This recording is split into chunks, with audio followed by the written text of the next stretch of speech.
The good news is we don't have to believe the White House spin. We don't need Karine Jean-Pierre lecturing us about the southern border. We can see what's happening with our own eyes. Several Texas border cities have declared states of emergency over concerns thousands of migrants will flood ports of entries within days. Fox News has an exclusive look at the surge that has already arrived on the banks of the Rio Grande in Brownsville, Texas, across from Matamoros, Mexico. Every day it seems like more and more migrants are out here. And I want you to just go ahead and take a look. This is on the corner of Oregon and Father Rom. What you're seeing here is hundreds of migrants lining up this entire street. Now this site goes all the way and wraps around the entire perimeter of Sacred Heart Church. A growing number of migrants continue to make their way to the United States, and they come in large numbers, overwhelming local shelters and non-government organizations. Two Americans who have seen the border crisis unfold firsthand are Texas ranchers Marcus and Stephanie Canales. They say the U.S. government has abandoned them as migrants constantly pass through their land and destroy their property. Stephanie and Marcus join us now. You know, Marcus, you're 56 miles from the Laredo border. Thank you very much for joining us. What are you seeing on your property? Well, what we're seeing on our property, we're getting the bailouts, we're getting the getaways, the unknowns. We're also getting all of the foot traffic. I mean, just last night we had about 3 groups of 10 plus that moved through anywhere from 1 in the morning to 4. We had some during the day. It's just nonstop traffic around here. You know, Stephanie, when I hear that, here's what I think. You know, I have cameras around my house, Ring cameras. I look at them in the morning, and if I see a car between 1 and 4 a.m., I get a little alarmed. Does it scare you to look at this video footage and see people you don't know just traversing your property? Oh, of course it does. And these are, you know, the groups just continue to get bigger. I mean, we've had groups of 30 that have come through our property. And, you know, when you're out in a pasture by yourself, you may have a gun on you, which we do. But, you know, if 30 people approach you, you're in trouble. And that's what's scary.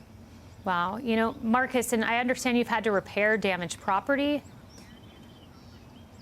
Yes, ma'am. It's a constant battle with repairing fences, you know, mending our fences to keep our cattle in. That's our biggest thing. You know, one of our parcels here, or pieces of property, you know, it's on one of the major highways for oil field traffic, so a lot of 18-wheelers. You know, we have to keep our cattle safe and off the highway. And so when we do get a bailout and we're called, you know, by Border Patrol or DPS, you know, it's a 1 o'clock in the morning, it's during the day, whatever you're doing, you pretty much stop what you're doing to, you know, make sure the fence is mended to where it'll keep our cattle in. The other piece of property that we have is across one of the major highways, which is IH-35. And just recently there was a calf out that almost got onto the highway.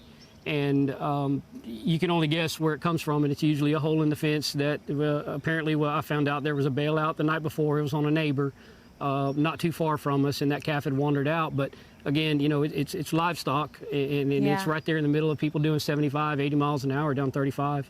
Wow. You know, Stephanie, as I hear you both speak, you know, I can't help but wonder, what is your reaction when you hear the White House press secretary say a statement like illegal immigration is down 90%? We know that's not true, but how does that feel? It's a slap in the face to those of us that live down here, because we know that's not true, because we live it every single day. You know, this has taken a huge financial toll on not just us, but all of our neighbors, all of us along the border. And I think a lot of people don't realize that. And, you know, we are sympathetic to some of those that are coming over here because that say they're being oppressed or they can't feed their families in whatever country they're from. But, you know, there's a lot of American citizens that also can't feed their families right now. And I feel like the federal government doesn't care, and they're not doing anything to help us. Wow. And you're just Americans who own property, you know, have a business. You know, it's tough to hear. And I appreciate your compassion there, Stephanie, because I understand that. Thank you both for joining me. We appreciate it. Hey, Sean Hannity here. Hey, click here to subscribe to Fox News YouTube page and catch our hottest interviews and most compelling analysis. You will not get it anywhere else.